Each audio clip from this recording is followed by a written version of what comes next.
Esse podcast é patrocinado pela DGA. DGA é uma empresa de contabilidade que tem foco nacional e internacional. Ela atua no Brasil e em mais de 10 países, inclusive com escritório nos Estados Unidos. A DGA faz BPO contábil, fiscal, folha de pagamento, BPO financeiro, faz planejamento tributário, planejamento sucessório e atua com multinacionais. É a empresa que você precisa para cuidar do teu negócio. Seja muito bem-vindo, mais um episódio de Os Executivos, o podcast que traz para você histórias que transformam a sua visão sobre o mundo, principalmente sobre o mundo dos negócios. Hoje, eu preciso pensar um pouquinho antes de falar, porque hoje eu estou com uma convidada aqui, que a hora que a gente abrir a câmera e você olhar para ela, você vai ter certeza absoluta que ela nasceu rica. É uma elegância assim, e no seu auge dos seus 30 anos hoje, ela tem uma história tão interessante, eu não sei direito nem por onde eu vou começar essa história ainda, mas eu vou começar, obviamente, lá pelo começo, porque as raízes dela são muito importantes para que você pare, pense e reflita sobre você, sobre a tua história, sobre como você pode transformar a tua vida como a Nilda transformou a dela. Nilda, muito bem-vinda ao nosso podcast. Obrigado por você ter aberto um buraquinho na tua agenda, né? Porque hora você está em Dubai, hora você está no Japão, hora você está na China, hora você está tudo em lugar do mundo. E foi muito difícil trazer você aqui. E eu estou muito grato por você estar aqui e por você estar aqui para compartilhar a tua história. A gente estava conversando nos bastidores e eu já fiquei empolgado porque assim, a tua história é uma história de superação absurda. E eu queria primeiro te agradecer por você ter se disponibilizado a estar aqui com a gente para contar essa história, porque muita gente hoje acredita que as coisas são conquistadas assim, de uma forma muito fácil, muito rápida.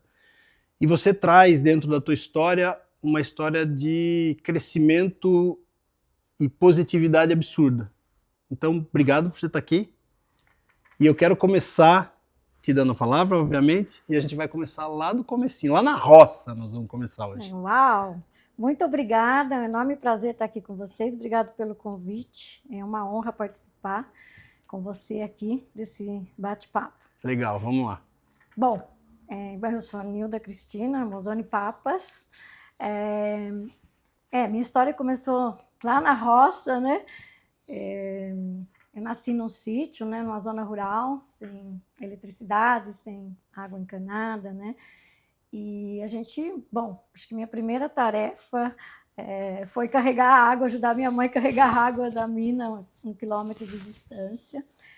E minha mãe foi sempre excelente gestora, né? Com 5 filhos, ela passava geria a casa inteira. Geria a casa inteira, passava tarefas, acompanhava, era uma excelente líder e trazia todo o resultado ali. Aprendi muito com ela, assim, essa dedicação, essa coisa de não desistir nunca, força, energia, assim, que ela transbordava no dia a dia conosco.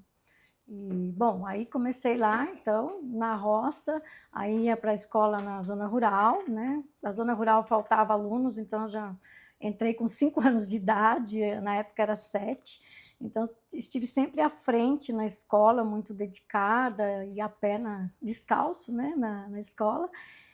E com 9 anos a escola ficou mais distante ainda, né? E aí eu ia a pé também, sozinha. Depois aí a gente ia de charrete para a escola, porque aí começou na 5ª série na época, não tinha como, né, a gente continuar ali na zona rural, não tinha mais, então a gente foi para a escola de charrete. E a charrete encalhar, você estava me contando? Sim, uma vez encalhou, chovia, a gente tinha que voltar, chorava porque tinha prova, eu sempre fui muito comprometida, eu falava, puxa, eu tenho que ir para a escola, eu tenho que fazer aquela prova, eu estudei tanto, eu era sempre assim, de longe a melhor aluna da sala, sentava na primeira. Você sempre foi Caxias? Muito Caxias, muito, muito dedicada, muito comprometida, e meus irmãos eram mais velhos, então eu vejo sempre tudo pelo lado muito positivo. Então, meus irmãos, sendo mais velhos, eles tinham aula até meio-dia, eu saía às 11 horas, ia para a biblioteca. Aí a professora falava, eu lembro do livro Jorge Amado, Gabriela, né? Aí eu leio esse livro, tinha que ler para as provas. Aí eu ia lá, via, nossa, olha quantos livros tem do Jorge Amado. Aí eu pegava todos, eu ia lendo, levava para casa. Aí chegava em casa, a gente ia para a roça, depois ajudar meu pai. Trabalhei em vários tipos de cultivo, né? Café, arroz, enfim, amendoim, a gente ajudava. Aí eu voltava e, assim, torcendo para o sol não ir embora, porque a gente não tinha luz elétrica, eu ficava lá fora, assim, até o último raio de sol, lendo os meus livros além do solicitado, que até hoje eu aplico isso nas minhas empresas, nos meus negócios, né? Com os clientes, eles pedem alguma coisa, eu falo, não, para minha equipe, olha, vocês precisam entregar mais do que o briefing, nunca menos. Algo surpreendente, algo diferente, né?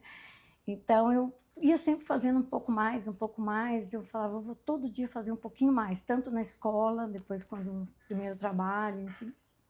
E da onde vinha toda essa energia, Nilda? Olha, eu acho que quando a gente tem dificuldades, ela te forja para ser mais forte. Para mim, eu vejo isso como um enorme benefício. Eu não mudaria nada na minha vida, assim. Eu fui sempre extremamente comprometida, e aquele desejo de sair daquele status quo. Eu falava, eu vou ser autora do meu destino, né? Então, não é porque eu nasci ali que eu precisava continuar ali. Eu sempre fui muito interessada em saber o que tinha além das cercas da propriedade rural nossa. E eu lembro que eu deitava, assim, às vezes na grama e ficava vendo os aviões passarem, e falava, nossa, um dia eu vou estar lá. E eu sempre visualizei muitas coisas. Então, o primeiro sonho meu era ter a calça jeans, que eu trabalhei muito para comprar. Eu ia lá, final de semana, trabalhar nas lavouras vizinhas para ganhar aquele dinheiro, levar ovo da minha tia vizinha para vender na padaria para ganhar uma comissão. Levava para a cidade, trazia ali, juntei o dinheiro, fui lá e comprei. Eu sempre fui muito determinada e muito comprometida. Então, tudo que me falava tem que ser assim, provas, tem que estudar, eu estudava. Minha mãe falava, olha, conhecimento é o que vai levar vocês muito longe. Então, eu comecei a seguir aquilo assim como uma regra de ouro. A diretriz foi da tua mãe. A tua mãe era uma pessoa que... Ela é viva, ela é extremamente Como que é o nome dela? forte, Yolanda. Yolanda. Ela faz planos para daqui 20 anos. Ela tá Sério? já com 81. Que legal. E ela está sempre fazendo planos de comprar as terras do vizinho, de ampliar as propriedades. Ela sempre foi muito visionária e me inspirou fortemente. Que legal. Só para vocês terem uma ideia, a Nilda fala 5 línguas de forma fluente. Ela fala mais do que Ulisses, umas 7, 8. Mas fluente, ela fala 5 línguas. Então, olha só a história dela. Ela saiu da roça, onde condições precárias, e ela colocou um objetivo na cabeça dela que era: eu vou vencer isso, eu vou transformar as minhas dificuldades em fortalezas. Foi isso que você fez. Isso. Eu falei, minhas origens não vão definir meu destino. Eu vou forjar meu destino aqui como eu quero. Minhas origens não vão forjar o meu destino. Amei essa frase. Minha origem não forja o meu destino. Mas vem cá, você me falou que uma das primeiras metas que você teve era comprar uma calça jeans, falou, né? E aí você guardou dinheiro durante o ano inteiro, você trabalhou o ano inteiro na roça, vendendo coisa, juntando ovo, juntando não sei o que e tal. E aí você chegou para comprar a calça, chegou lá, a calça tinha subido de preço. Tinha subido de preço. E aí minha mãe ajudou. Aí tua mãe fez um aporte. Fez um aporte. Mas me cobrou. Eu continuei fazendo meus bicos ali dentro daquelas condições tão precárias. Os bicos era trabalhar, limpar um quintal do vizinho, do tio. Eu ganhava meu dinheirinho, já tinha só 9 anos, né? E aí você decidiu e entendeu desde muito cedo que o conhecimento é que ia transformar a tua vida. Era o conhecimento. E aí eu me dediquei loucamente a estudar, ler, fazer cursos. Aí quando eu sempre estava muito adiantada na escola, então Em novembro, aquela época, eu já sabia que tinha passado de ano. Eu lembro que eu olhei para o meu professor de geografia na época e falei para ele, olha, eu passei de ano e agora, segundo o colegial, só tem, né, na cidade. Eu vou precisar trabalhar, eu preciso de um emprego, me ajuda? Eu nunca tive medo de pedir ajuda. Hoje eu falo para meus funcionários, fala o que você quer, eu vou te passar o que precisa ser feito e a gente vai trabalhando junto nesse resultado, né? Nessa expectativa. E eu nunca tive medo de pedir. Então eu cheguei lá e falei, olha, professor, né? Eu sabia que ele tinha o irmão que era dono de um supermercado, ele falou, aparece amanhã lá no supermercado e fala com o Marcelo. Aí eu avisei meus irmãos, falei, eu não vou voltar. Eu costumo falar, eu saí com 15 anos com a roupa do corpo, eu estava com aquela roupa, eu fiquei na casa de uma prima, aí fui lá, ela trabalhava na Caixa Econômica do Estado, eu fui lá e falei, Luzia, assim, se eu precisar ficar na tua casa para estudar, eu posso? Ela, claro, claro. Eu falei, onde está a chave da casa? Ela, hoje? Eu falei, porque eu arrumei emprego, eu sempre fui muito positiva, confiante, eu ainda não tinha feito a entrevista, né? Aí fui lá. Naquela época, as entrevistas de emprego, imagina, uma cidade pequenininha, de 5.000 habitantes, como você vai avaliar um profissional? Eram os estudos. E eu estava sempre adiantada, passava direto todo ano, sem recuperação, né? Estou usando aqui as terminologias da época. E aí ela falou assim, a chave fica lá no potinho de planta. Ela morava nos fundos de um fliperama, assim, um quarto, sala e cozinha. Aí eu falei, bom, me dá então, me explica onde está. Fui lá e já fiquei. Aí elas dormiam, ela e uma irmã, elas dormiam num quarto com 2 caminhas. Aí aquele dia eu dormi no sofá, depois meu pai me comprou aquela caminha de armar. Aí eu armava ali do lado, de manhã ia trabalhar. Aí eu arrumei o trabalho no supermercado. E eu fico imaginando, hoje aqui, assim, empresária, observando os comportamentos, já 35 anos empresária, lidando com gente, eu fico analisando, eu coloco uma lupa naquele passado e fico tentando identificar por que eu era tão especial para todas as empresas que eu passei, a começar ali de repositora, ali no corredor do supermercado. Eu trabalhei só um mês ali no corredor, e daí já fui promovida para o caixa. Eu falava, nossa, as meninas do caixa falaram que demorava 2 anos, por que eu fui promovida? E hoje, olhando para trás, eu vejo o porquê. São as atitudes, né? Então, realmente é mais o soft skill, você queria aprender. Eu falava, me ensina que eu faço. Era a frase que eu usava toda hora, me ensina que eu faço. Eu não sei, mas me ensina. Eu vou aprender, eu falava. E aí eu lembro que faltou uma repositora do corredor do lado, foi embora, e eu assumi já o dela, sem ninguém mandar. Eu ia lá, repunha, limpava o piso, e eles viram que eu tinha aquela enorme força de dedicação e me promoveram para o caixa. E nesse meio termo, aquela época, o importante era saber datilografia, para você poder trabalhar no escritório. Que era, assim, o emprego dos sonhos, né? Ali daquela, imagine eu, da zona rural. E aí eu já tinha ido no escritório, num curso de datilografia, cheguei lá, me passou tudo, eu falei, vou começar, hoje mesmo. E ela disse, tá, tem que acertar a parte financeira. Eu falei, não tenho dinheiro. Não tenho dinheiro. E ela, mas como que você quer fazer? Eu falei, queria pedir uma bolsa de estudos para você, né? Eu queria que você me ajudasse. Ela falou, não, tá. Nossa, e eu era assim, né? Miudinha. Despachada né? E assim, com tanta precisão, ela falou, tá bom, eu vou dar. Só que você vai ter que se virar. Tá ali os manuais, você se vira. Aí eu corro lá de novo pro gerente do supermercado, falei, olha, preciso sair às 5 horas, porque naquela época eu entrava às 7 da manhã e saía meia-noite, porque era pré-natal ali, final de novembro, já não ia mais na escola, né? Só ia voltar em março, naquela época as aulas voltavam em março. Ok. Aí, posso sair às 5 horas? Eu volto e trabalho. Mas deixou.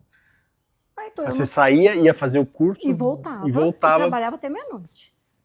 Aí eu lembro que só a menina do escritório, que ela era bem assim, azeda, passava, não cumprimentava ninguém, só ela sabia fazer pacotes, embrulhos de Natal. Daí, comecei a observar, um dia ela estava almoçando, fui lá e fiz, enfim. São pequenas atitudes, né, que moldam um bom profissional, que a gente fica observando hoje, sempre tão carente, né, de pessoas proativas, né? É o que o americano chama de gut, né? Gut, querendo dar mais. Querer fazer. Um pouquinho mais, do querer, com brilho nos olhos, com vontade, né? Com empatia ali na raiz, que realmente sentir o que eu sente, entregar o que você gostaria de receber, né? E aí, quando eu fui pedir demissão, porque aí fui lá, fiz uma ficha na época, né? Na fábrica de doce de leite Avaré. E meu pai era produtor, ele entregava leite lá pouquinho, era o menor cheque que eu fazia. E aí também, de novo, viram que eu tinha um currículo bom, né? Passava sempre, né? Super adiantada na escola. Entrei direto como escriturária, não como auxiliar de escritório. Isso, que idade você tinha, mais ou menos? Eu tinha 15 anos. 15 anos? 15 anos. E aí eu fui pedir demissão. Não, você vai ser o supermercado promovido para o escritório. Eu falei, escritório só tem uma vaga. Já tem uma pessoa lá. Não, a gente vai mandar ela embora, vai colocar você. Eu falei, mas eu não sei, não. A gente sabe que você dá conta. Mas é que, bom, aqui trabalho de sábado até 10 horas da noite, lá na fábrica eu vou sair meio-dia, né, vou ser registrada, porque eu lembro que o salário era tipo 5 dinheiros da época, eu ganhava 1 no supermercado, pagava 500 para minha prima para morar lá e ainda economizava. Eu sempre fui uma excelente gestora do meu dinheiro, nunca pedi um centavo emprestado, nunca fiz parcela, nem de TV, nem de casa, nem de nada. Você é self-made? Totalmente. Nunca peguei nunca dinheiro, dependeu capital de ninguém, nem para empresa, nada, nem de família. Cada centavo que eu ganhei, eu construí do zero. E aí fui indo, aí eu entrei lá na fábrica, no escritório, aí eu já tinha uma responsabilidade enorme, eu fazia cálculos. Imagina uma planilha Excel gigante, assim, com quem entrega o leite. Então, no fim, você foi para a fábrica para ganhar 5 dinheiros. Né? Então, já tive que ter ali uma enorme maturidade emocional para não Isso ser com 15 anos. convencida a ficar ali, porque eu toda caipira, mal olhava no rosto das pessoas. Facilmente convencível de ficar ali, né? Não, você vai, promessas, não, você vai ser registrada aqui também. E eu falei, não, eu vou para lá, fui. E lá eu trabalhava sábado e saía meio-dia. Aí fui negociar de novo. Fui lá falar, olha, eu preciso sair 15 minutos antes, porque o ônibus para Avaré, a cidade vizinha, sai todo sábado ao meio-dia. Eu entro 15 minutos mais cedo. E eu sempre quis dar um pouco mais de mim em tudo. Eu sempre fui saldo positivo na vida das pessoas, de todo mundo que passa pela minha vida, socialmente, negócios.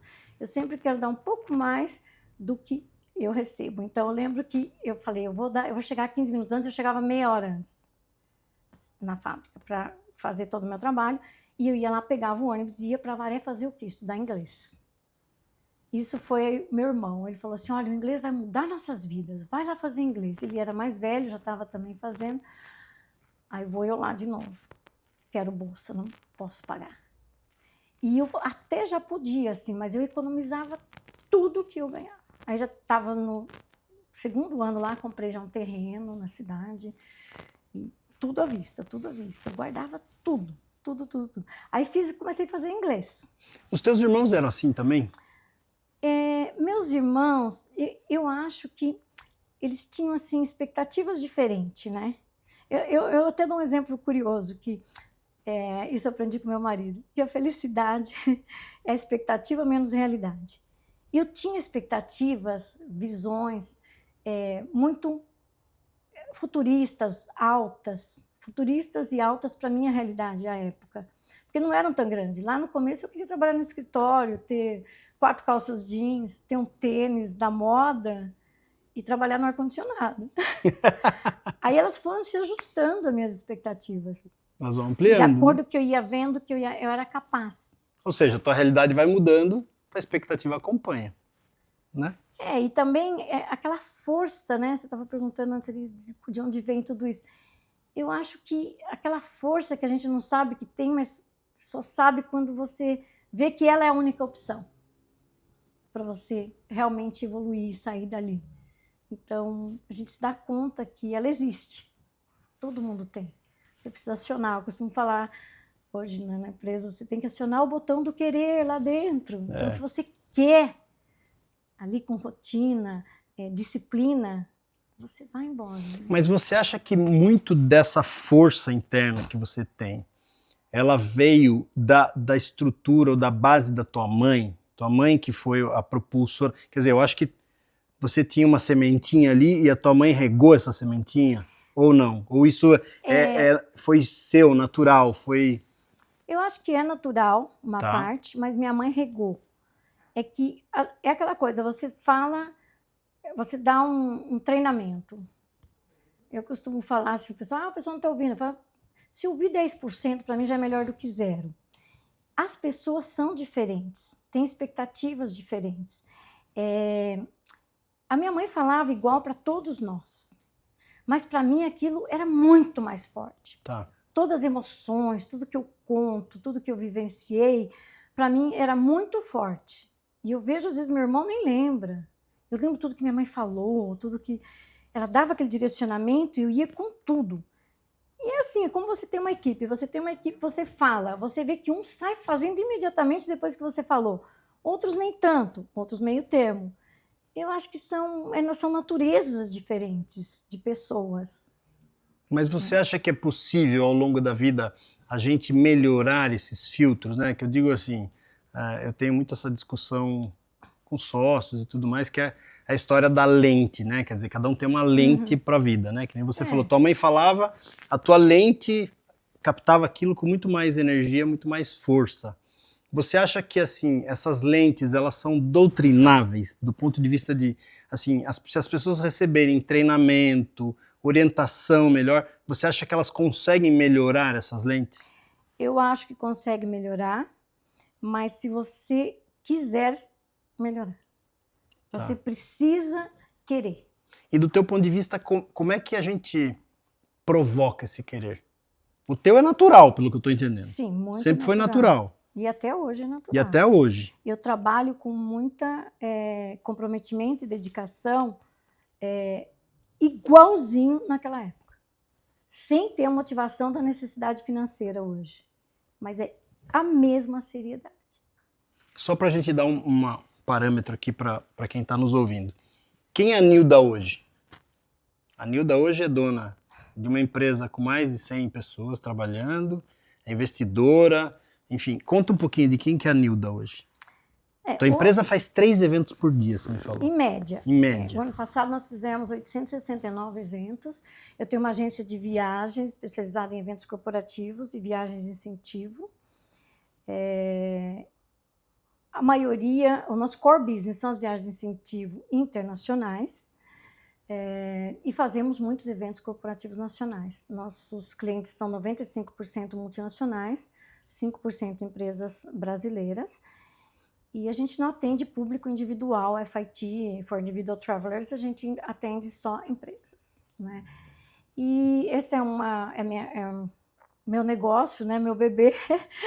Estou há 35 anos fazendo isso.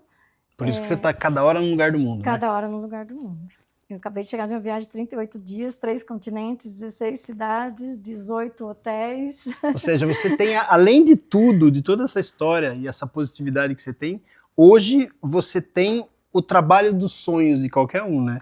Pelo menos para mim seria, né? Viajar trabalhando com isso, eu acho que deve ser incrível. É incrível e você precisa gostar, porque tem bastante desafios também. Só para concluir hoje, então, eu tenho essa empresa, eu sou sócia investidora da Colmeia, que é uma plataforma de comunicação digital multi-channel, que está indo muito bem. Também sou cofundadora, sócia investidora, e junto com meu marido e com o Zé, que foi o mentor, né, da ideia, e estamos indo muito bem, e um fundo também que tem hoje, que está lá conosco. Eu tenho fazenda, então também estou nesse mundo. Não tirou o pezinho da roça? Não, nunca tirei o pé da roça. Nunca tirou o pezinho da roça? Na verdade, meu pai convenceu meu marido, né, que terra era o negócio. Meu pai é muito simples, né, ele nunca estudou, sabe escrever o nome, né, fez até a 3ª série primária.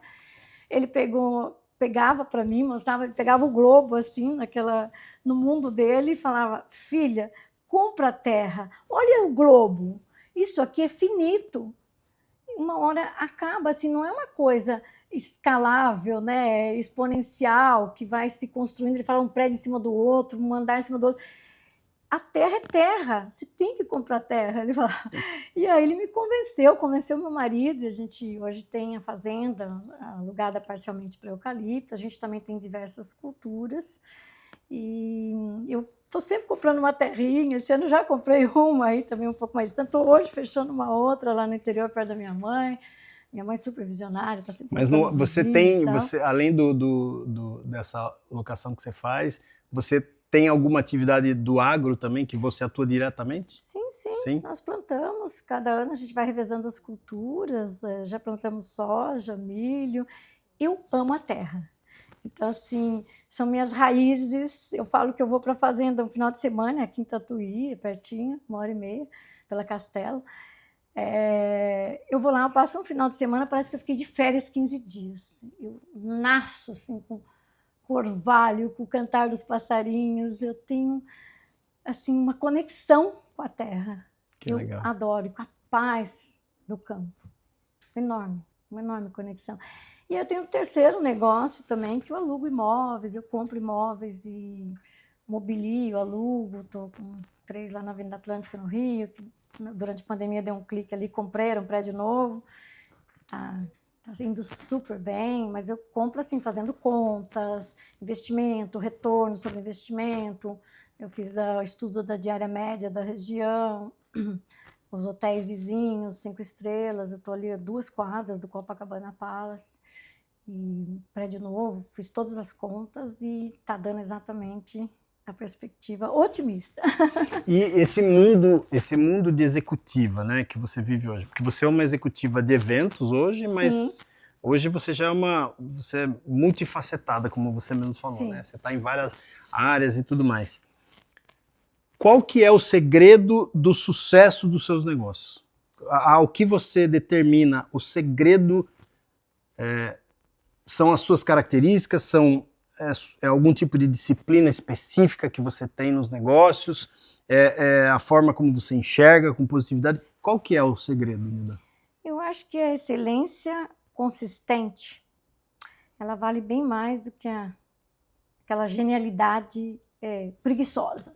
Tá. Então, um dos segredos é esse, nunca é um só. Claro. Mas são vários pilares.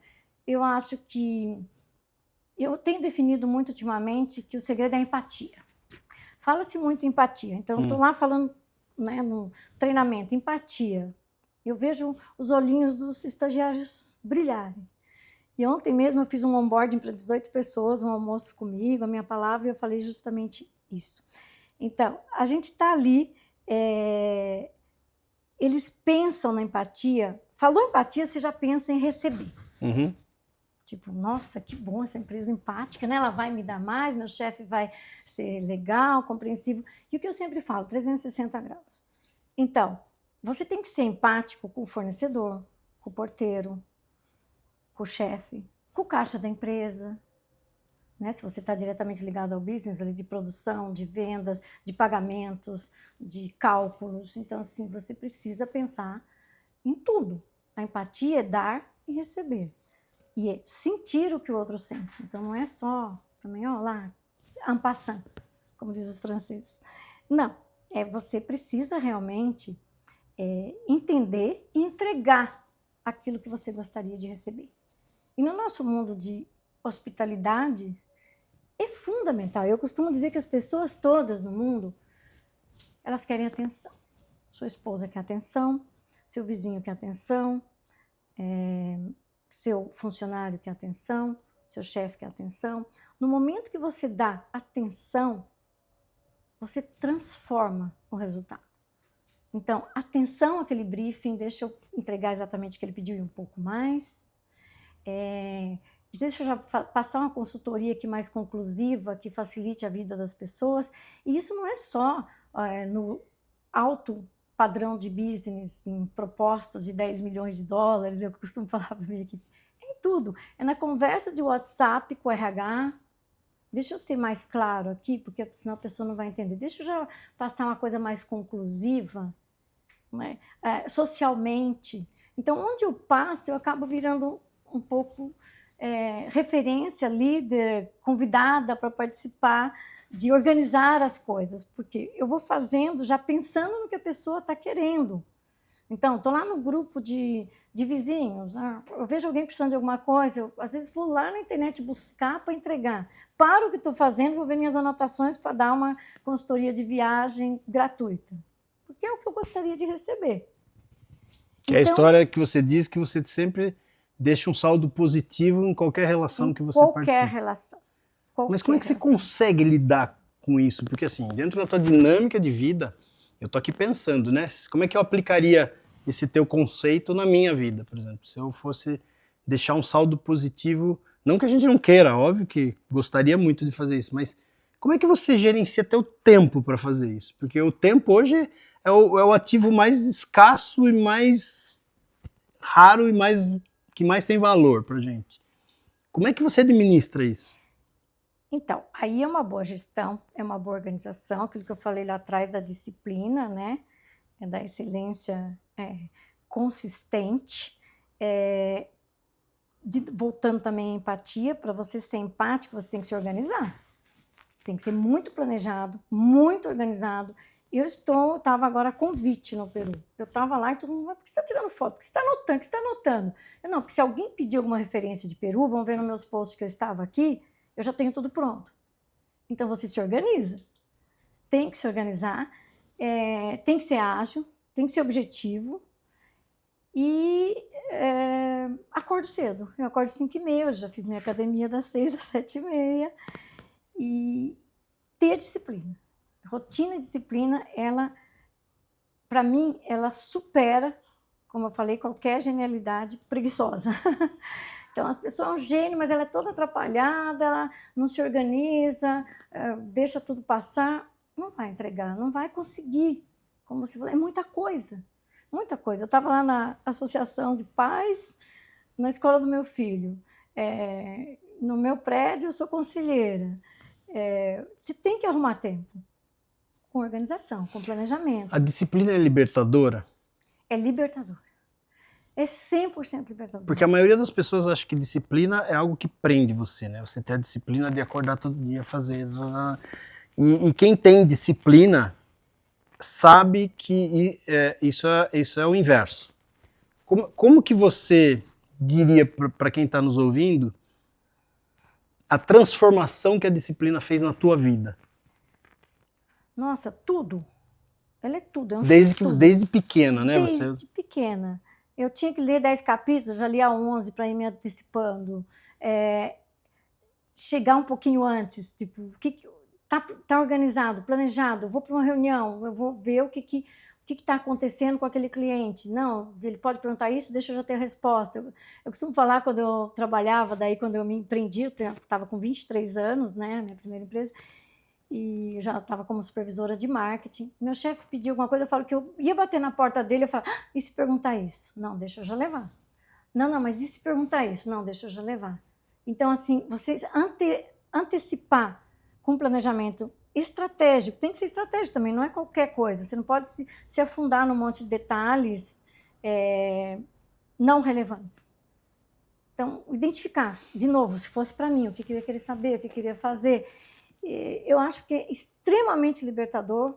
Como você tem uma casa toda bagunçada, e aí você vai procurar, você demora mais tempo.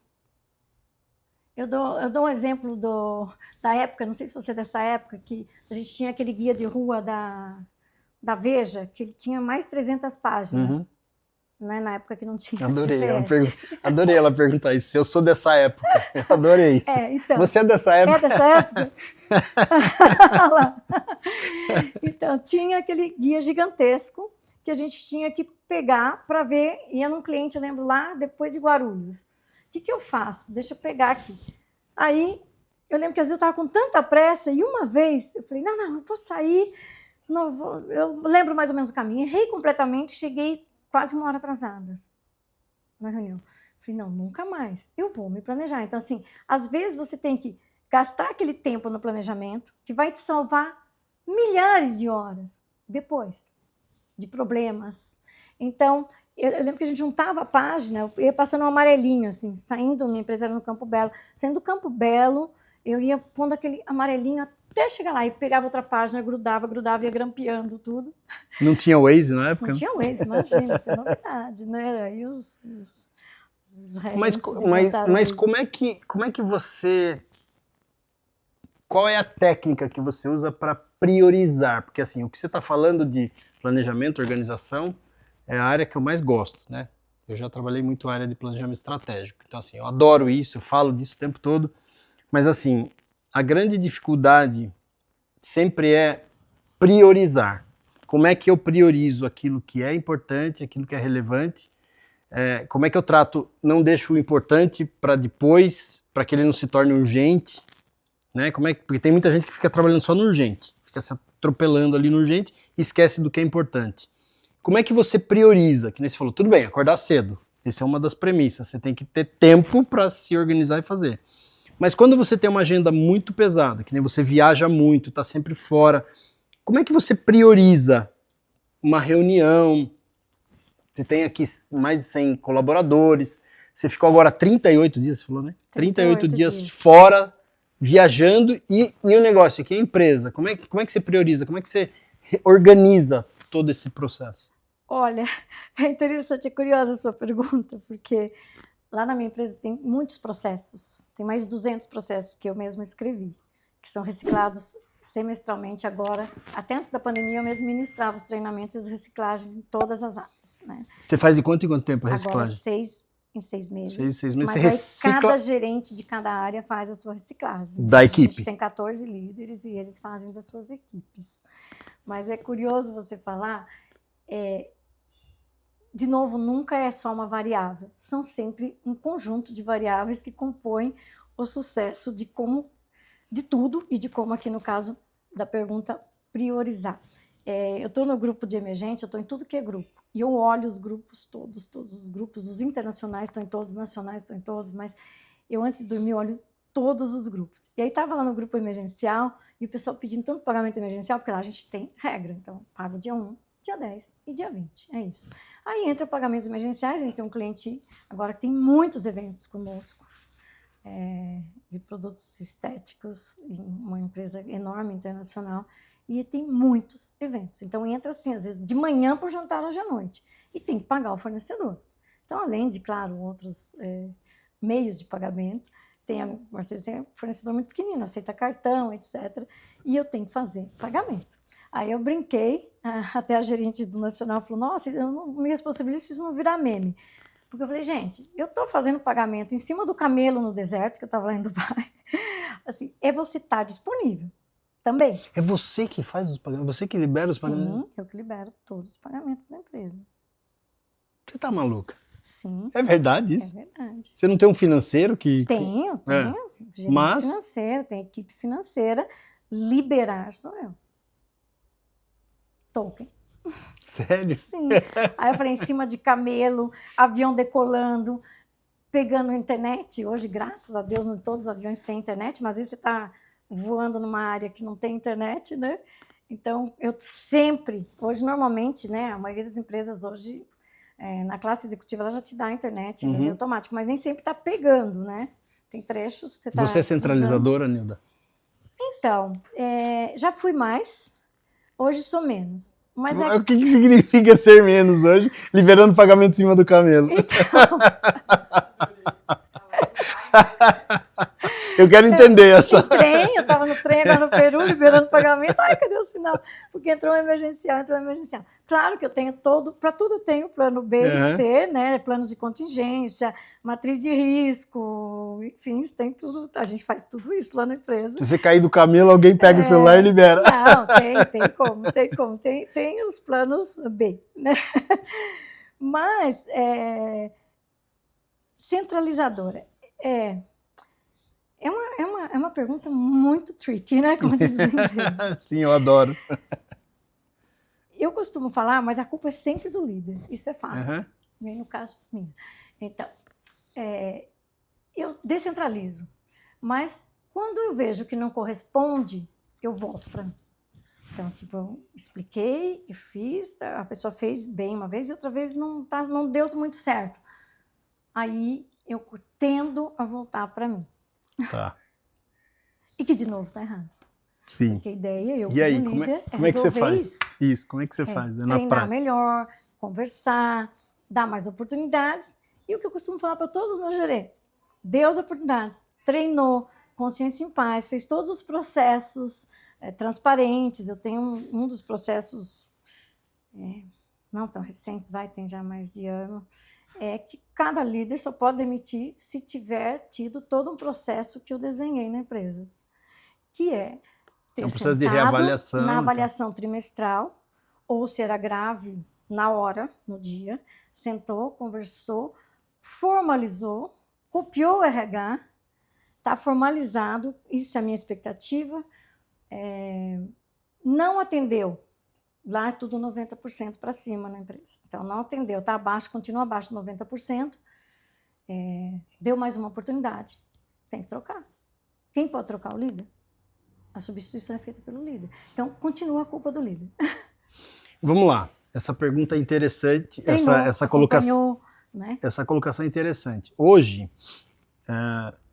a maioria dos executivos que eu entrevisto aqui, todos reclamam, de alguma maneira, de que está muito difícil contratar, manter, reter talentos, desenvolver talentos.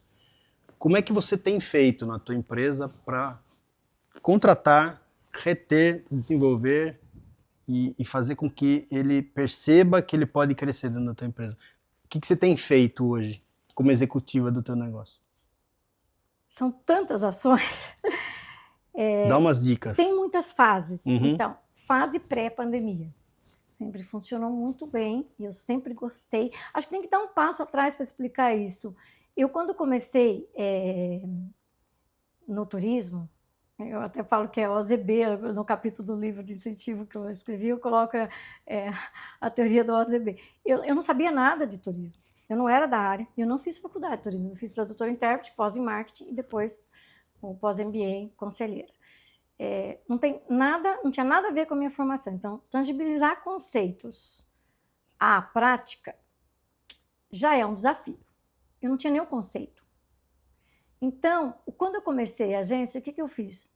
Eu contratava das universidades de turismo e eu mesma treinava.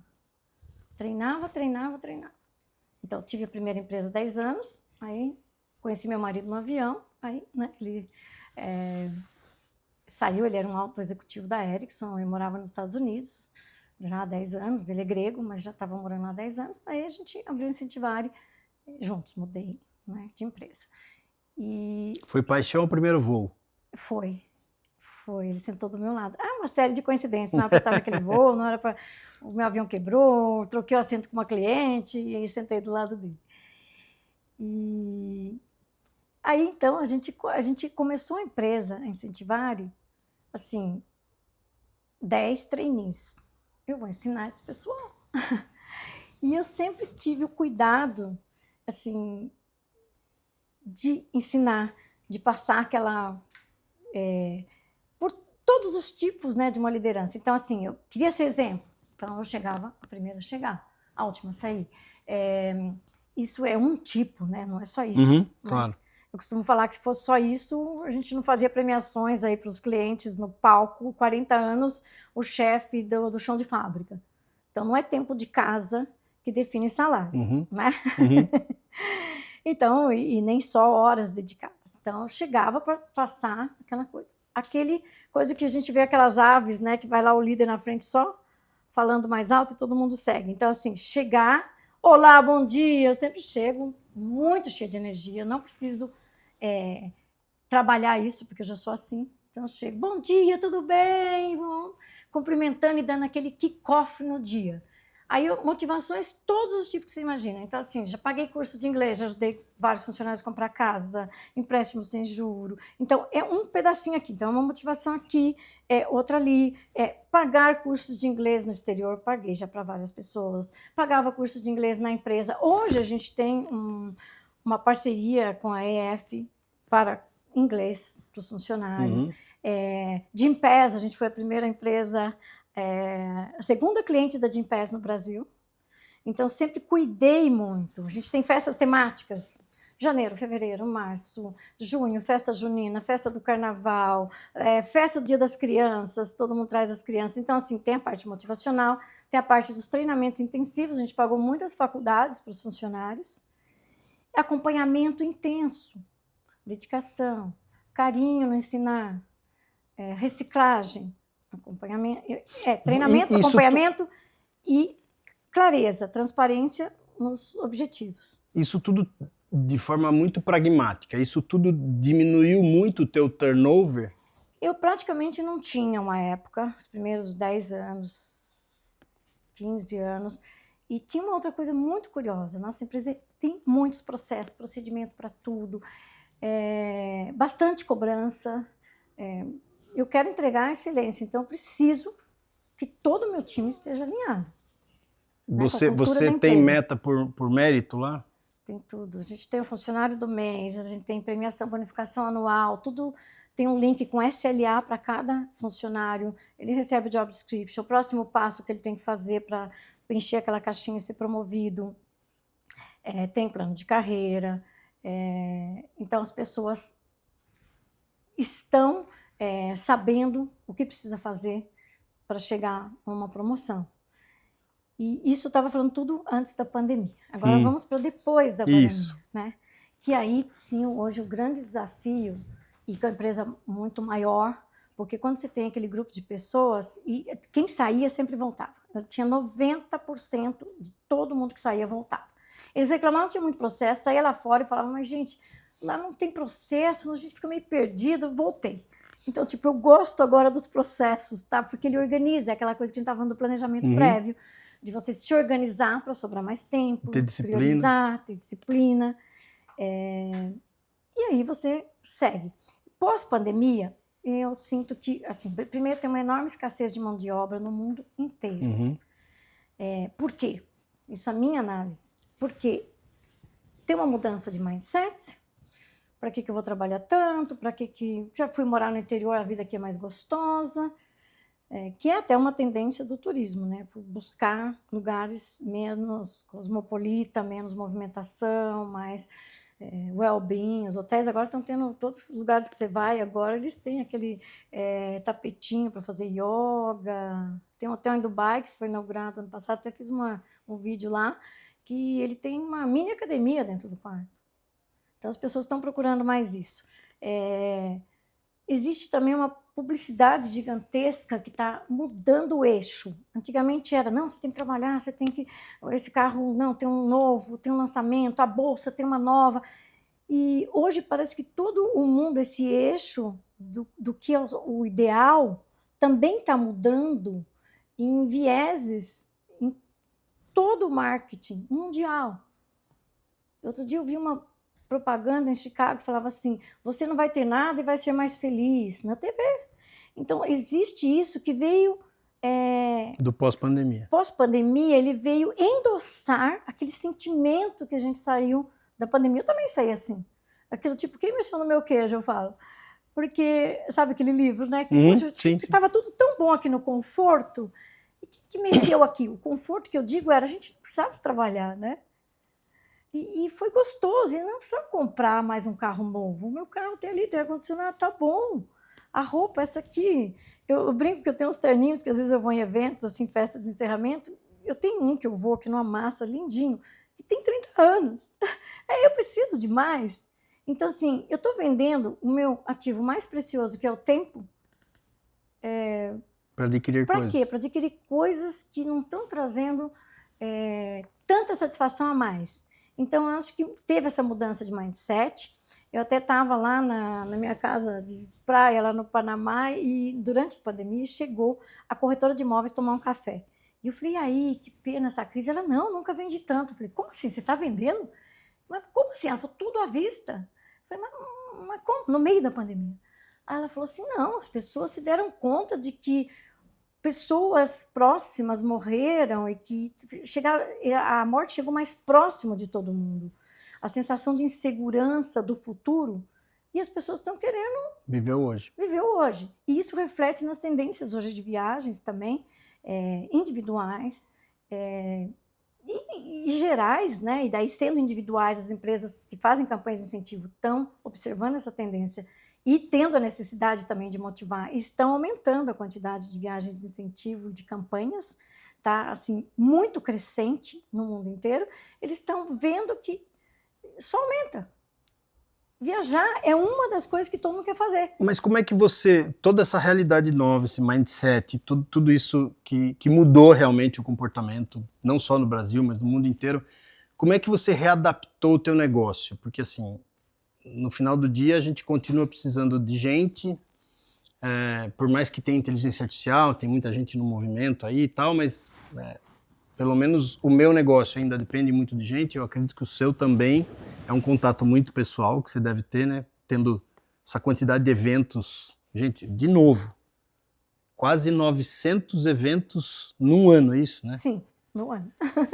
Faz essa conta, em média 3 por dia, é isso, né? Isso, quase 3. Quase 3 por dia, 3 eventos grandes. Não necessariamente grandes, aí tem tudo. Tá. Mas são, bom, Pequenos, um evento já é um desafio. Imagine fazer 3 ao mesmo tempo. Mas a verdade é que o evento pequeno ele requer quase a mesma coisa. Você vai ter que confirmar menu, espaço, só vai ter menos gente. E agenda. E às vezes até mais, você tem que cuidar mais ainda, né? Porque é menos gente, você tem que estar mais próximo. Depende do público. Se é público mais VIP... Com certeza. 10 VIP dá mais trabalho que uma convenção de 1.500 pessoas, que eu já fiz muitas, no exterior, assim, que toda regra é aquela, é fechado, tipo, convenção de vendas. Não pode mudar passagem, não pode isso, a agenda é essa. Aí vem, tipo, por exemplo, aí tem 15 VIPs diretores. Te falo, dá mais trabalho do que os 1.500. Porque 1.500 você colocou naquele formato e foi. Acabou. Os 15, e eu entendo, eu sou uma executiva que também mudo minha agenda, que também quero ir num restaurante estrelado, que também quero fazer reserva, que também quero, graças a Deus, hoje com a inteligência artificial, a nosso favor, ela virou um concierge de viagens, e a gente tem usado muito ela como nosso aliado. Tá, trazendo agora para a questão da tua equipe. O que você fez? Você reinventou alguma coisa nos seus processos? Você mudou alguma coisa do pós-pandemia para atrair mais essa galera? Você mudou a forma de trabalho deles? Aliviou mais? Como é que você está lidando com isso? Essa é sempre uma pergunta que eu faço, porque eu aprendo alguma coisinha sempre que eu faço essa pergunta, porque cada executivo tem reinventado de alguma maneira o seu negócio em função dessa nova realidade. Ela é desafiadora, porque tem essa mudança de mindset, tem as pessoas querendo trabalhar menos, mas continuam vendendo nos seus contratos de trabalho 8 horas por dia. Uhum. Então, é uma coisa inconsistente com a realidade. Então, tem gente trabalhando muito mais horas, porque está de home office. O que eu mudei? Então, flexibilizei. Tem home office 2 vezes por semana. Se a pessoa realmente não consegue vir, eu já tinha antes da pandemia, isso vale ressaltar, a gente sempre foi bastante aberto, eu sempre fui muito direcionada por resultado. Então não importa, deu resultado? Tá bom, você quer trabalhar de casa? Eu já tinha um funcionário morando lá na Suíça antes da pandemia. Ele me convenceu, eu estava dirigindo, eu olhei ali num farol, ele mandou um textinho conclusivo, tipo, vou morar lá com meu namorado na Suíça, aqui eu pago tanto de aluguel, roommate não é legal, vou trabalhar as horas do Brasil, levo meu WhatsApp, emito nota fiscal, por exemplo, daqui, você me contrata. A pessoa escreveu, ok.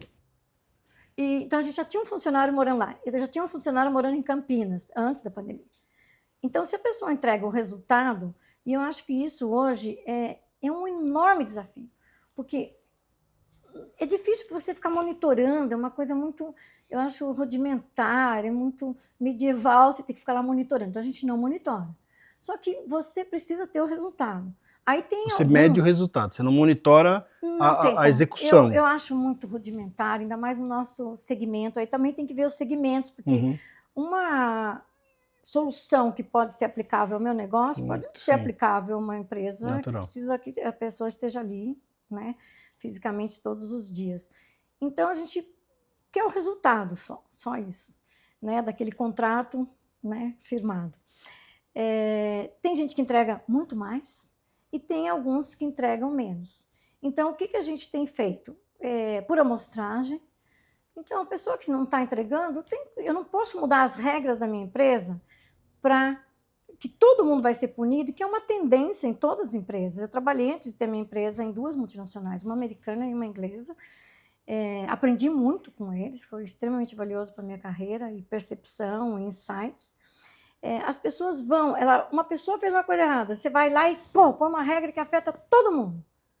Eu prefiro lidar com o individual. Então, não vou sair pondo regra que vai daí piorar a vida de todo mundo. Então, aquela pessoa problema, eu vou trabalhar com ela. Vou desligá-la, vou conversar, vou dar mais uma oportunidade com aquela pessoa. Então, essa é uma coisa. Eu flexibilizei horários. Antes, pouco antes da pandemia, eu já tinha liberado uniforme. A gente trabalha todo mundo de uniforme, como uma aeromoça, assim. Eu tinha criado o uniforme lindamente. E uma vez minha funcionária do RH falou, Nilda, eles não querem fazer nenhuma loja porque esse modelo é parecido com o da TAM. Eu falei, caramba, eu desenhei porque meu logo são essas cores, eu queria essa cor, enfim. A gente tinha tudo, tinha uniforme de inverno, de verão. E por quê? Para estar apresentável, porque, né, para ir lá para uma reunião com o cliente, tá sempre apresentável, mostra também uma uniformidade, uma padronização, super bem-vindos, empresas elogiavam muito nossa equipe, a empresa, enfim. E tirei isso, deixei muito livre, nunca tive problema com nenhuma orientação sexual, orientação religiosa, nada, a gente sempre teve de tudo. Eu tive lá uma pessoa no financeiro que trabalhou até os 80 anos, idoso, não tem problema nenhum, eu falo tudo, a gente conversa, eu não tenho problema nenhum. Eu tenho só problema com não ter entrega de resultado. Então, resultado combinado, entregou, tá bom. Então, daí, voltando à parte central da sua pergunta, então, o que a gente tem feito?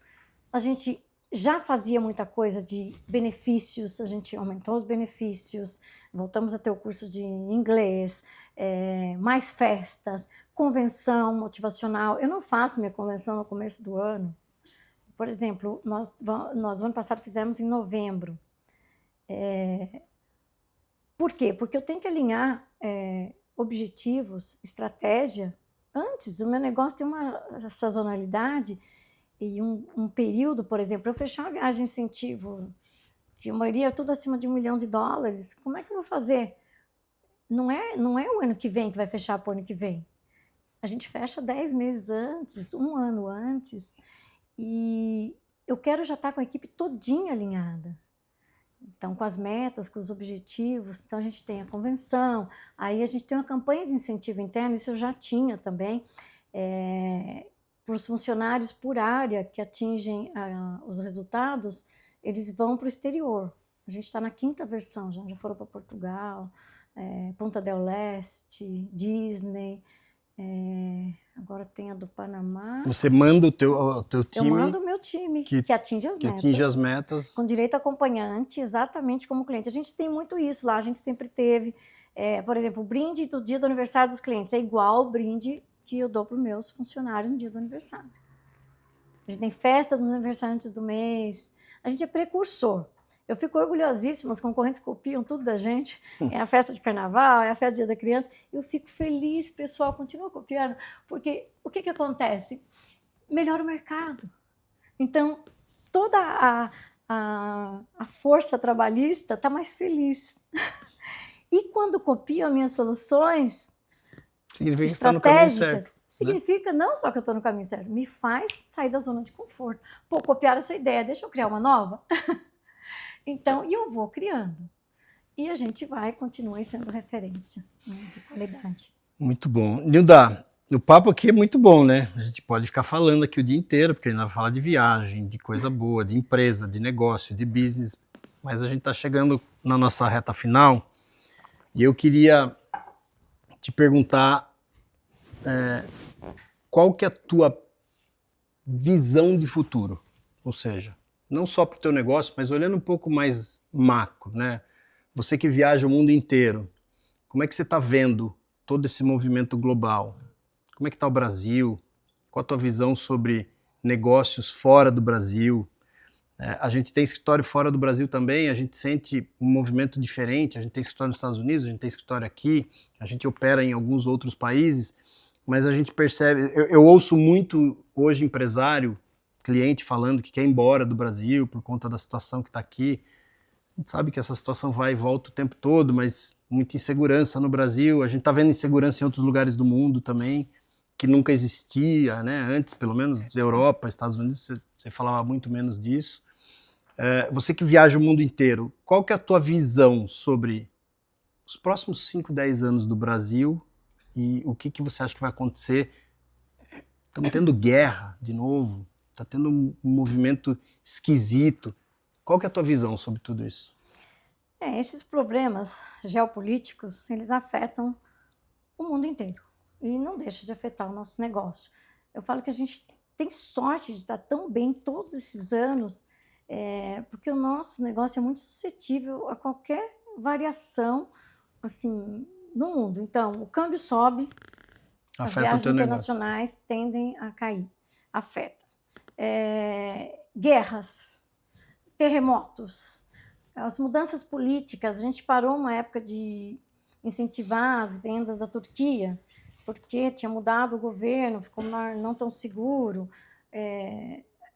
Aí teve uma época que o Chile estava lá com aqueles problemas, a gente, meu Deus, e agora? Problemas sociais, socioeconômicos decorrentes de política. Aí a gente, puxa, vamos parar de vender o Chile? Aí ficamos um tempo um pouco sem vender, porque estava tendo problemas, manifestações. Aí teve a Argentina com problema. O que eu vejo assim, é que tem inteligência artificial, que é um novo ingrediente que antes não tinha, né? E agora existe essa ansiedade. Até a gente fez lá no Rosewood mês passado contratar uma palestrante para os nossos clientes sobre a tendência, o futuro, né, das profissões, do mercado de trabalho. Existe essa ansiedade, ela está a passos largos, a gente não tem controle, são variáveis incontroláveis, e a gente vai tirando o caldo do que vai dando. Assim. A gente, por exemplo, na época para o Chile, mas, poxa, Dubai está lá bombando, vamos vender Dubai. Agora tem a perspectiva da Arábia Saudita, que está construindo assim, cidades gigantescas, investindo bilhões, assim, é um polo. Eu fui convidada, ainda não tive tempo de ir lá para conferir o destino, para trazer as novidades, mas assim, Dubai explodindo como centro tecnológico, fez esse ano a primeira feira, né, de inteligência artificial, em março. Então tínhamos ali o Vale do Silício, depois Tel Aviv, Israel, e daí o terceiro já estava despontando Dubai. Então, tem sempre, no nosso ramo de atividades, tem sempre algum país que você está vendendo. Estamos voltando a vender com tudo Estados Unidos agora. Eu estou agora, daqui 2 semanas, embarcando, tem 2 grupos de 300 pessoas lá para Orlando, São Francisco. Então, a gente está vendendo muita coisa. Tem muitos mercados ainda, tem muitas possibilidades no meu segmento. A inteligência artificial é uma coisa para a gente ficar atento.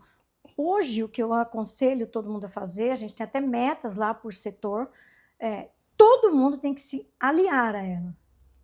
Ela não é um concorrente ainda, mas ela pode virar. Assim, não dá. Eu fui na South by Southwest o ano passado e eu sempre jogava essas perguntas. E os empregos? Os empregos eles saíam pela tangente. Ah, não, aí todo mundo fala igual às outras revoluções industriais, que não, porque assim, não é. Não é. Gente, não é. Não é, porque ela é muito mais profunda, é muito mais ampla e muito mais veloz. Ela tem uma velocidade gigantesca, porque antes criou-se o carro, então deixou-se de ter ali o transporte a cavalo, de charrete, mas criaram-se estacionamentos, criaram-se seguros para carro, criavam-se outros... Construíam-se novos mercados. Novos mercados, novos produtos periféricos que iam crescendo. Agora não, ela é veloz, ela é profunda, ela veio para mudar mesmo. Enquanto não está essa maioria pegando os nossos trabalhos, a gente está na fase de se aliar a ela. E a cada dia, sim, ela vai deixando mais segmentos inteiros sem trabalho. Eu entrevistei alguns especialistas aqui, inclusive, sobre inteligência artificial, e eles concordaram, inclusive, comigo. Né? Eu não chamo de inteligência artificial, eu chamo de eficiência artificial, porque é uma ferramenta extremamente eficiente. Ela não é inteligente, de fato, mas ela evolui. Eu tenho acompanhado muito de perto isso, né? Eu uso várias ferramentas, eu faço coisas hoje que eu jamais sonhei em fazer, hoje eu consigo fazer. O meu último hobby agora é desenvolver. Eu desenvolvo sistemas, plataformas inteiras com inteligência artificial, coisa que eu nunca tinha feito uma linha de código no passado. Hoje eu desenvolvo todos os dias. Então, assim, é uma ferramenta extremamente eficiente e que eu percebo, assim, a evolução dela e eu tenho a impressão de que em algum momento ela vai se tornar inteligente. Eu tenho realmente a impressão de que isso pode acontecer em algum momento. Ou seja, ela ter algum tipo de processo. Tudo bem, hoje, se você pegar os modelos de linguagem, que são as LLMs, né, as Large Language Models aí, elas são baseadas em estatística. Isso não é inteligência, isso é estatístico, né? A estatística está cada vez mais aperfeiçoada. Mas eu acho que em algum momento, com os desenvolvimentos que você vê em paralelo, em algum momento sim, o sintético pode se tornar, pode se desenvolver algum processo cognitivo, no meu ponto de vista. E a hora que isso acontecer, realmente nós estamos ferrados, eu acho. Eu acho que toda essa linguagem que já está mudando, que você vai ser mais feliz com menos, eu acho que já é um preparo para tudo isso. Para os governos, essa coisa, a gente sente uma linha central puxando para um atendimento massificado, uma coisa mais plana, de todo mundo mais parecido. Excelente essa tua colocação. E aí eu vou emendar uma pergunta para você. Ainda mais entendendo um pouquinho de você hoje. Você acha que o ser humano vai ser feliz com isso? Você seria feliz numa situação dessa, onde alguém dissesse para você assim, ó, tá setado por aqui agora e isso aqui vai ser o padrão de vida? Você seria uma pessoa realizada, feliz? Eu não seria feliz, de forma alguma. Eu até falo que aquele mote da Revolução Francesa, liberté, fraternité, égalité, não funciona. Porque com liberdade você não tem igualdade. Simples assim. Você é livre para escolher trabalhar 20 horas porque você quer ter mais dinheiro. Eu tenho meu irmão que ele falava, não, eu não vou trabalhar tudo que você trabalha. Ok, você vai ter menos que eu tenho. E a tendência é que tudo se iguale. Você nunca consegue igualar ninguém, porque os seres humanos são completamente diferentes, com motivações e expectativas diferentes. Eu não seria feliz, mas essa é a tendência. Porque imagina se você é o presidente do mundo e está todo mundo desempregado, o que você vai fazer? Você vai atender à necessidade da vasta maioria. Concordo. Tá? Mas então, você concorda que, fazendo um paralelo aqui, nós estamos falando de inteligência artificial, nós não estamos falando de política, nem de sistema econômico, nada disso, mas você concorda que o que a gente está falando aqui é algo que já não deu certo quando a gente fala de comunismo, do socialismo, porque o ser humano, na verdade, ele é movido por paixões, por desejos, e assim, querer que todo mundo seja igual, que todo mundo ganhe igual, que todo mundo viva feliz com um pouquinho. Se a inteligência artificial está vindo e vai fazer isso, a gente vai ter um problema de crise ideológica, eu acho. Você concorda? Concordo. O problema aí agora é que não é escolha, né? A inteligência artificial está aí, isso vai acontecer. Mas você acha que em algum momento foi escolha? O comunismo foi uma escolha da grande massa? Não. Não, mas hoje a inteligência artificial, a gente está num vácuo que a gente tem que aproveitar, se aliar a ela, se beneficiar, porque a parte regulatória ela não caminha na mesma velocidade. Concordo.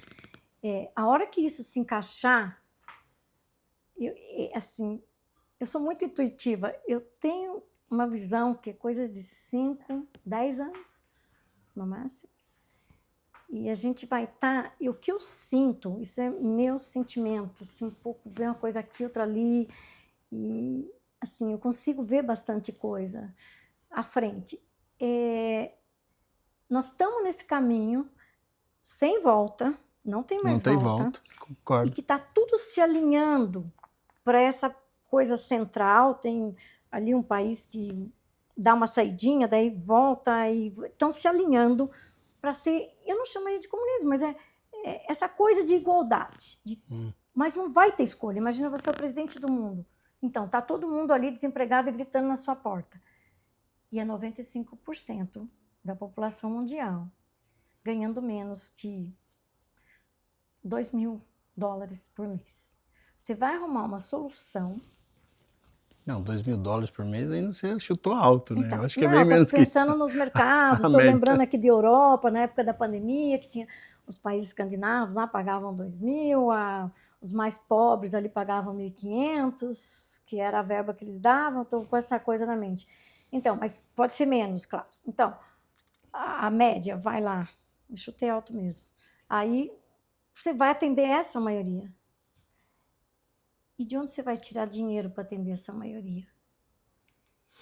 Segundo Fica a provocação. Eu tenho a resposta, mas eu prefiro que você pense. Não de é... onde você vai tirar esse dinheiro o Elon Musk, essa maioria toda e pagar um salário para todo mundo parar? O Elon Musk alega isso, né? Ele fala, inclusive, ele está montando as fábricas de robô lá e tudo mais, mas ele diz exatamente isso. Vai ter tanta abundância por conta da própria inteligência e das estruturas de robôs e tudo mais, que vai ser tanta abundância que vai ser possível distribuir para todo mundo. Eu só não sei se dá tempo de fazer isso que ele sonha, né, que ele fala. Perfeito. E quais os critérios dessa distribuição? Exato. Aí é que a coisa pega para mim. E quem vai estar no comando? E quais os interesses? E qual que é a tua resposta? Agora eu fiquei curioso. Eu acho que havendo toda essa abundância, não vai ter necessidade, mas eu acho que a primeira coisa que a gente já viu acontecer em outras revoluções de nivelamento é pegar as propriedades e as coisas do outro 5%. Com, obviamente, a desculpa. E não é só desculpa, pode ser uma necessidade. Digamos que não venha essa abundância toda decorrente do uso da inteligência artificial. Você vai precisar. E quais vão ser os critérios? Como vai ser essa distribuição? Então, são perguntas que ficam aí no ar. Na tua percepção, a gente vai enfrentar tempos sombrios para frente? Tempos desafiadores Mais do desafiadores. Status quo. O ser humano, graças a Deus, tem essa coisa, né? Eu chego lá no país seco, não sei o quê, frio, né? E eu, assim, questão de horas, eu já me adaptei. É aquela coisa, você entra num quarto muito pequenininho de hotel, numa cabine, trem, era muito pequenininho, daí você fala, que pequeno. Dali algumas horas você já se arrumou ali, né? Tipo, aqui tá água, aqui tá, tem uma janelinha. E você dentro no caso aí que vai ser um caos, você se organiza, se adapta, se transforma. É a história do bode na sala, né? Exatamente, a história do bode na sala. O que eu tenho aqui? Como é que eu vou lidar com isso? O que eu tenho é isso. Legal. Então, como melhor eu vou lidar com isso? Eu acho que a gente se transforma, a gente vê, a gente começa a perceber que certas coisas não precisam, outras precisam mais. Eu acho que, como a mote lá da nossa empresa, é transformar, trazer felicidade através de viagens. Se a gente tiver dentro da gente aquela força positiva e de querer ver o lado positivo de tudo, a gente vai sempre conseguir. Muito bom. Muito bom. E ser feliz.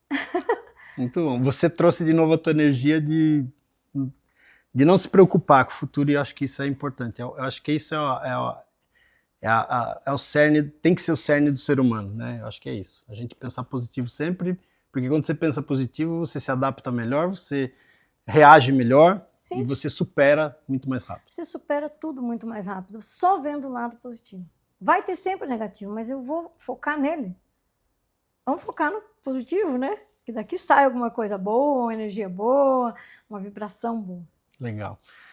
Nilda, eu queria só te agradecer por essa entrevista, foi muito legal. Obrigada. Muito bom o papo, foi muito gostoso o papo. Também, gostei muito. E eu queria que você deixasse suas considerações finais aí para o público. Considerações finais? Deixa um pouco dessa tua energia, essa vibração tua aí. Que saiu lá da roça e está aqui hoje. Ser empático. Jovem, multimilionária, viajando pelo mundo inteiro. Pagando minhas próprias contas. É isso aí. É uma alegria, uma enorme satisfação a gente sentir o poder que a gente tem interno quando a gente quer, transforma toda a energia em resultado positivo, busca o que quer, todo mundo é capaz. Basta querer, basta visualizar e ter vibrações positivas, sorrir mais, ser feliz. E para ser feliz, você tem que sorrir.